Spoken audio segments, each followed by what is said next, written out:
ही Felis आप लोगों का स्वागत है एक और नई वीडियो में। तो आज हम लोग बहुत इंटरेस्टिंग बात करने वाले हैं जिसका नाम है the power of electricity transmission.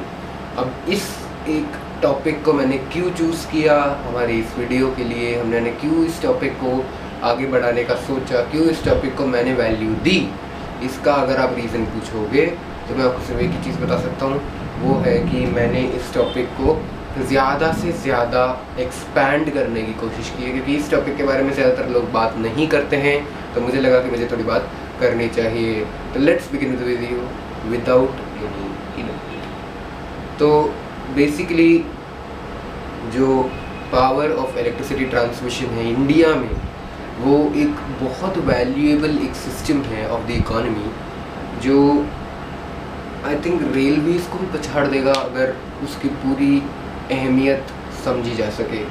बिजली के बिना, इलेक्ट्रिसिटी के बिना हमारा एक दिन कैसा रहता है वो आप सब लोग अभी भी एक्सपीरियंस कर सकते हैं। अगर एक बार गलती से लाइट चली जाए तो आप लोगों का जो भी इलेक्ट्रिसिटी प्रोवाइडर है, चाहे अगर आप दिल्ली में रहते हो BSES हो, BPRL हो या कोई भी हो, जो भी है वो अगर आपको एक दिन भी इलेक्ट्रिसिटी देना बंद कर दे तो आपकी जो हालत होगी ना, देखने वाली होगी। इसलिए नहीं, अब मैं आपको इसमें क्लासिफिकेशन इसलिए नहीं दे रहा हूँ क्योंकि आप समर में हैं या विंटर टाइम चल रहा है। अगर समर में तो फिर तो आपकी हालत ख़राब हो जाएगी, बट अगर आप विंटर में हैं तो आपकी एक लिमिट तक आप सर्वाइव कर सकते हो, क्योंकि आप लोग अभी टेक्नोलॉजी से इतने ज़्यादा एडिक्टेड हो गए हो कि आप लोगों को कंप्यूटर्स चाहिए, लैपटॉप्स चाहिए, फ़ोन्स चाहिए जो चार्ज हो ही नहीं सकते अगर इलेक्ट्रिसिटी है ही नहीं। तो अगर विंटर्स में है तो फैंस या एसीज़ की ज़रूरत नहीं पड़ेगी। लाइट अगर आपको ज़रूरत तो आप चलाओ, नहीं चला ही नहीं चलाना, लेकिन आप रात को तो सर्वाइव तो कर ही सकते हो बिना लाइट के, बट देन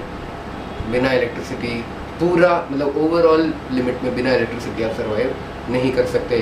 तो वाई कांट यू सर्वाइव, ये एक बहुत बड़ा क्वेश्चन आ जाता है इस जनरेशन में। जो ये जनरेशन अभी चल रही है, लोगों की जो ये टाइम्स चल रहे हैं, इस टाइम में बच्चों को बहुत ज़्यादा एडिक्शन हो जाता है टेक्नोलॉजी से। वो अपने फ़ोन से, अपने नॉर्मल रिलेटिव से ज़्यादा अपने फ़ोन से प्यार करते हैं, अपने लैपटॉप से प्यार करते हैं। अगर आप लोगों को बोला जाए कि हम लोग कहीं घूमने चलते हैं, बट देन अगर उस टाइम पे आपके फ़ोन में या आपके लैपटॉप में बहुत इंटरेस्टिंग गेम है तो आप उसे खेलना ज़्यादा प्रेफर करेंगे। जो नई जनरेशन है, मैं उससे बात कर रहा हूँ डायरेक्टली। ऐसा क्यों हुआ है, कैसे हुआ है, व्हाट्स द इवोल्यूशन, इन सब के बारे में एक केस स्टडी बनानी पड़ेगी जो मैं नहीं करने वाला हूँ। बट हाँ, मैं आपको बता देता हूँ जो 90s का टाइम था और जो 20s का टाइम है उसमें बहुत डिफरेंस है। अब ये 20s में 2020 वाली बात कर रहा हूँ, मैं 1920 की बात नहीं कर रहा हूँ, मैं 1990 और 2020 की बात कर रहा हूँ। अब देखो 1990 में जो लोग भी जन्म लिया, 1990 to 2000 के बीच में जिन लोगों ने भी बर्थ लिया है, वो लोगों का टाइम इतना अच्छा गया है क्योंकि they were more even exposed to the nature, they were more exposed to the environment, they were more exposed to all the things which the world seeks and happens in.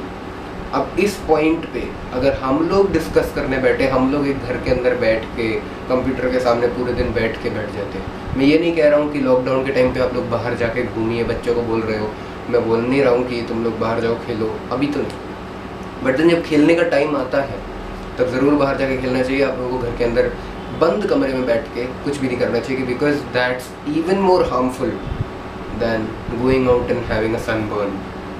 जिन लोगों को भी डर लगता है नहीं सनबर्न हो जाएगा, बहुत लोग डरते हैं जिनको वो कहते हैं कि नहीं मैं सनबर्न हो जाएगा, मेरे को ये हो जाएगा, वो हो जाएगा, मैं टैन हो जाऊँगा, ये हो जाऊँगा, इसलिए वो बाहर जाके नहीं खेलते हैं। अगर आप कमरे में, बंद कमरे में बैठे हुए हैं, सामने the radiation from the PC screen, computer screen, desktop screen, laptop screen, phone screen, जो भी आप स्क्रीन के सामने बैठे हैं, आपका स्क्रीन टाइम इंक्रीज होगा और वो स्क्रीन टाइम आपकी आंखों को स्ट्रेन पहुंचाएगा। अब जो लोग भी कहेंगे कि यार इससे तो चश्मा लग जाएगा, यार इससे तो ये हो जाएगा, चश्मा आप लोगों को अगर साइंटिफिक भाषा में बोली जाए तो चश्मा जो होता है, जो लगता है, that's a hereditary process that doesn't require any increased screen time.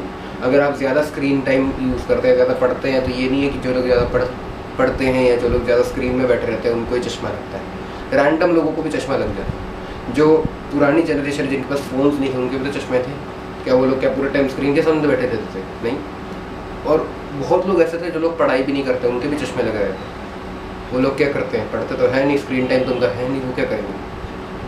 तो वो हेरिडिटरी एक पार्ट हो जाता है। We need to think logically about that. तो अगर हम लोग इलेक्ट्रिसिटी ट्रांसमिशन की ही बात कर रहे हैं तो मैं डिविएट नहीं होना चाहता हूँ टॉपिक से, लेकिन इलेक्ट्रिसिटी ट्रांसमिशन पूरी इंडिया का ऑल ओवर नेटवर्क है। जो दिल्ली में इलेक्ट्रिसिटी बनती है वो शायद Faridabad, Haryana, UP, MP sides में भी जाती होगी, और जो किसी भी स्टेट में बनती है उसके बॉर्डरिंग एरियाज़ में, थोड़े एरियाज़ में इलेक्ट्रिसिटी वही स्टेट ट्रांसफ़र करती है, इसलिए उन्हें पावर पॉइंट कहा जाता है। वो पावर पॉइंट्स होते हैं या द पावर स्टेशंस जिसको कहते हैं, वो कुछ स्टेट्स में होते हैं, और वो स्टेट्स नेबरिंग स्टेट्स को, द सराउंडिंग स्टेट्स को इलेक्ट्रिसिटी भी ट्रांसमिट करते हैं।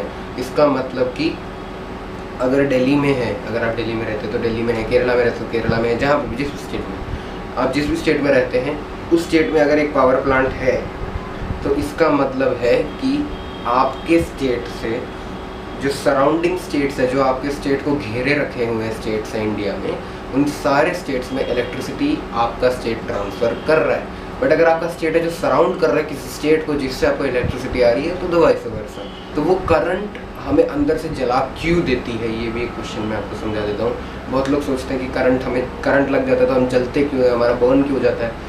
उसका रीज़न है क्योंकि हमारा जो बॉडी है वो कार्बन है। हमारा क्या है, पूरे जो दुनिया बनी हुई है वो कार्बन से बनी हुई है। तो अगर आपका जो बॉडी है वो कंडक्शन में है, कंडक्टर है वो एक, तो जब भी आपका बॉडी या कोई भी चीज़, आप फ़ोन स्क्रीन टच करते हैं, आपको कैसा लगा, आपको क्या लगता है फ़ोन स्क्रीन कैसे टच होती है? आप स्टाइलस पेन्स जो लोग यूज़ करते हैं, एप्पल का फ़ोन जो यूज़ करता है, एप्पल का आईपैड जो यूज़ करता है, एप्पल पेन्स जो यूज़ करते हैं, आपको क्या लगता है कि ये एप्पल पेन से कैसे चल रहा है? जब हमारे हाथ से चल सकता है तो एप्पल पेन से भी कैसे चल रहा है? अगर आप नॉर्मल पेन यूज़ करें उस जगह पे, एप्पल पेन की जगह, तो वो चल जाएगा। ऐसा क्यों होता है? क्योंकि जो एप्पल पेन्स होते हैं उसके आगे एक ऐसा मेटालिक या कंडक्शन टिप लगी होती है जो कंडक्ट करती है। कंडक्ट मतलब कैसे समझो आपको? कंडक्ट का मतलब, कंडक्ट मतलब वो ट्रांसफ़र कर सकते हैं इलेक्ट्रिसिटी, करंट को। वो ट्रांसफरिंग इफ़ेक्ट जो वो करंट का होता है वो देती है, और हमारे फिंगर टिप्स में भी वो सेम चीज़ होती है, जिसके कारण से हमारा स्क्रीन हम लोग कंट्रोल कर सकते हैं।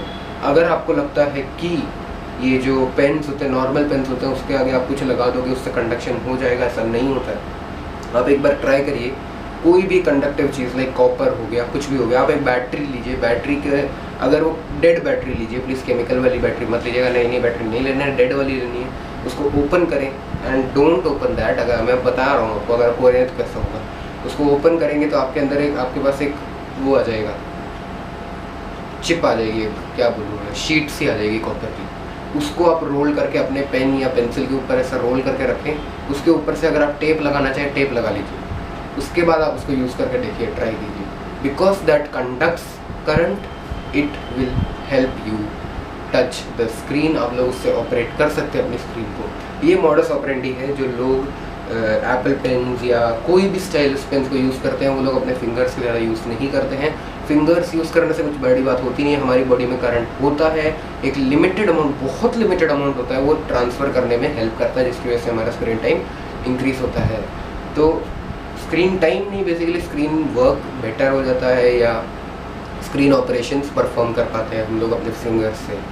अब बात आती है कि हम लोग इलेक्ट्रिकल वायर्स, कितनी बड़ी इलेक्ट्रिकल वायर या कितनी ज़्यादा वोल्ट को हम लोग सह सकते हैं, इसकी कोई लिमिट नहीं होती। डिपेंडिंग अपॉन योर ऑपरेंडी, आप लोगों के जो डेली यूज़ होता है, अगर मान लो एक इलेक्ट्रिशियन है, उसको तो करंट लगता रहता है, तो he gets use to the current, तो उसको इतनी जल्दी करंट नहीं लगता है। अगर उसको लगता भी है तो वो फील नहीं कर पाता है, उसको इतना ज़्यादा हार्म नहीं होता है जितना हमें हो जाएगा। पता लगे कि आप दोनों सेम अमाउंट ऑफ वोल्ट की वायर दोनों को दे दो, मान लो दोनों बंदों ने एक साथ पकड़ा, इलेक्ट्रिशियन को इतना वो नहीं होगा इफेक्ट जितना उसमें होना चाहिए, जितना भी वोल्ट का होगा, अगर उतना इफेक्ट नहीं होगा, बट देन हमारे तो झटके लग जाएंगे। ऐसा क्यों होता है? Because they are used to it. It depends upon your operations which you do in your daily life. तो इसलिए इलेक्ट्रिसिटी ट्रांसमिशन इतना खतरनाक भी हो सकता है, घातक भी हो सकता है। इसलिए उन कॉपर वायर्स जो आप लोगों को अपने घरों में दिखती है, या आप कोई प्रोजेक्ट बनाते हैं तो आप उसको यूज़ करते हैं ताकि वो वर्क करने लग जाए इलेक्ट्रिसिटी के माध्यम से, वैसी चीज़ों के लिए उसके ऊपर आप लोगों को दिखता होगा एक रबर की प्लेटिंग लगी होती है, जो आप खोल के कॉपर वायर्स के एक गुच्छे को निकाल सकते हैं बाहर। वो इसलिए होता है, वो प्लास्टिक का जो उसके ऊपर कवरिंग लगी होती है, लेयर, वो इसलिए होती है ताकि आपको वो करंट ना पास कर सके आपके थ्रू, क्योंकि आपके बॉडी के अंदर एक कंडक्टिंग प्रॉपर्टी है, हमारी बॉडी के अंदर कंडक्शन की प्रॉपर्टीज़ है। अगर हमें इलेक्ट्रिसिटी हम लोग टच कर लेते हैं गलती से तो हमारी बॉडी के थ्रू कंडक्ट हो जाएगा और वो पूरी बॉडी में फैल कर हमें शॉक लग सकता है। तो इस एक कारण से इलेक्ट्रीशियंस भी जब एक मेन पावर पॉइंट पे काम करते हैं, पावर प्लग्स पे काम करते हैं घर के, तो उस टाइम पे दे मेक श्योर कि वो जो प्लग है वो एक्टिव नहीं है, या अगर उसका कोई स्विच है तो उसको बंद करा जा सकता है। उसको बंद करवाते हैं, उसके बाद ही वो उस पर काम करते हैं, फिर ऑन करके चेक करते हैं। उनको लगता है कि अगर काम नहीं हुआ है तो वो फिर से बंद करवा के फिर से ट्राई करते हैं। तो that's the way they do it. और बारिश के टाइम पे क्यों नहीं करना चाहिए? पानी ऐसा है, पानी के थ्रू कंडक्शन होता है, डिस्टिल्ड वाटर के थ्रू कंडक्शन नहीं किया जा सकता। अगर आपके पास डिस्टिल्ड वाटर है, बिल्कुल ही प्योर फॉर्म ऑफ वाटर है, तो आप उसको बैटरीज में यूज़ करते हैं, उसके अंदर तो आग लगेगी नहीं, उसके अंदर इलेक्ट्रिसिटी शॉर्ट क्यों नहीं आता? पानी तो पानी होता है, वो इसलिए क्योंकि वो डिस्टिल्ड वाटर कंडक्टिंग नहीं होता। उसके अंदर जो मिनरल्स, विटामिन जो भी उसके अंदर मिले होते हैं, जो रेन वाटर के थ्रू आते हैं या जो हमारी बेसिक पाइपलाइन के थ्रू आते हैं, हमारी जो किचन की पाइपलाइन होगी, बाथरूम की पाइपलाइन होगी, वॉशरूम की पाइपलाइंस होगी, उनके थ्रू आते हैं, वो वाले जो होते हैं उसके अंदर मिनरल्स एडेड होते हैं, उसके अंदर डर्ट, जो भी डस्ट वस्ट जो भी होता है, उन सब चीज़ों को मिला के जब वो पानी बनता है तो वो थोड़ा डिस्टिल्ड नहीं होता, मतलब वो थोड़ा कंटामिनेटेड भी नहीं होता है, वो मीडियम वाटर होता है जिसको आप लोग डेली लाइफ में यूज़ कर सकते हैं। तो वो वाले पानी के अंदर आप अगर इलेक्ट्रिसिटी शॉक लगाएंगे तो वो पूरी तरीके से फैल सकता है, कंडक्ट कर सकता है। अगर आपने अपना हाथ डाला तो आपके हाथ गंदी तरीके से जल भी सकते हैं। इसलिए कहा जाता है जब भी कोई इलेक्ट्रिकल शॉर्ट सर्किट होता है तो उसके अंदर पानी नहीं डालना चाहिए until and unless it is distilled water. But why to take a chance, इसलिए वो लोग मिट्टी का यूज़ करते हैं, मिट्टी, सैंड, डर्ट, कुछ भी हो सकता है, जो भी एक ऐसा सब्सटेंस है जो कंडक्ट नहीं कर सकता इन इट्स ओन फॉर्म, मतलब ऑक्सीजन ब्लॉक करने की कोशिश की जाती है, कार्बन डाइऑक्साइड अंदर ही अंदर फॉर्म करने की कोशिश की जाती है, ताकि वो जो आग है या वो जो शॉर्ट सर्किट है, शॉर्ट सर्किट को तो ठीक नहीं किया जा सकता, वो जो आग है वो बंद हो सके। तो दैट्स हाउ इट गोज़। और इलेक्ट्रिसिटी ट्रांसमिशन इसी तरीके से होता है। तो इतना ही आप लोगों से बात करनी थी इस वीडियो में, इस वीडियो। और प्लीज़ करना इस वीडियो को लाइक, शेयर करना इस वीडियो को, तो मैक्सिमम जिन लोगों को आपको लगता है कि इलेक्ट्रिसिटी ट्रांसमिशन के बारे में कुछ ना कुछ जानना ज़रूरी है। और कमेंट करके बताना ये वीडियो कैसा लगा और आपको अगली वीडियो किस टॉपिक पे चाहिए। And subscribe to the channel if you are not subscribed yet, and press the bell notifications so that you get all the notifications when a new video comes out. Thank you.